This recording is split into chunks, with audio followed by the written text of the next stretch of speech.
ನನ್ನ ಮಗಳಿಗೆ ಪಲ್ಲಕ್ಕಿ ಕಟ್ಟಬೇಕು ಅಂದ್ರೆ 10 ಜನ ಮೆಚ್ಕೋಬೇಕು, ಹಂಗ್ ಕಟ್ಟಬೇಕು ಪಲ್ಲಕ್ಕಿನ. ಈ ವರ್ಷ ನಿನ್ನ ಮಗಳಿಗೆ ಮದುವೆ ಆಗುತ್ತೆ.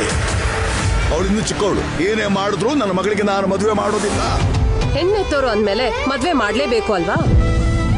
ಇಷ್ಟೇಷ್ಟು ಪುಟಾಣಿ ಇದ್ಲವಳು, ಇದೇ ಎದೆ ಮೇಲೆ ಆ ಕಂದಮ್ಮನ್ನ ಹಾಕಿ ತಟ್ಟಿ ತಟ್ಟಿ ಮಲಗಿಸ್ತಿದ್ದೆ. ತುಂಬಾ ಹಚ್ಕೊಂಡ್ಬಿಟ್ಟಿದ್ದೀನಿ ಕಡೆ ನಾನು. ಅವಳನ್ನ ಬಿಟ್ಟಿರೋದಕ್ಕಾಗ್ತಾ ಇಲ್ಲ. ನನ್ ಮಗಳು ತುಂಬಿದ ಕುಟುಂಬಕ್ಕೆ ಸೊಸೆಯಾಗಿ ಹೋಗ್ತಾಳೆ.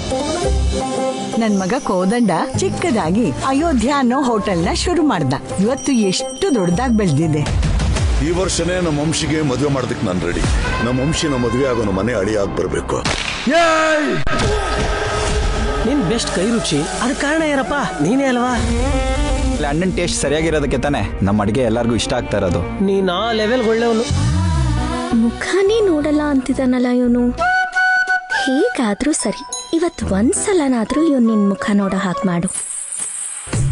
ನಾಚ್ಕೆ ಕೃಷ್ಣನ ಜೊತೆ ನಮ್ಮ ವಂಶಿ ಡೇಟ್ ಫಿಕ್ಸ್ ಆಗಿದೆ. ಕೃಷ್ಣ ವಂಶಿ ಮಾರ್ಚ್ 2ರಿಂದ ರಾತ್ರಿ 9:30ಕ್ಕೆ.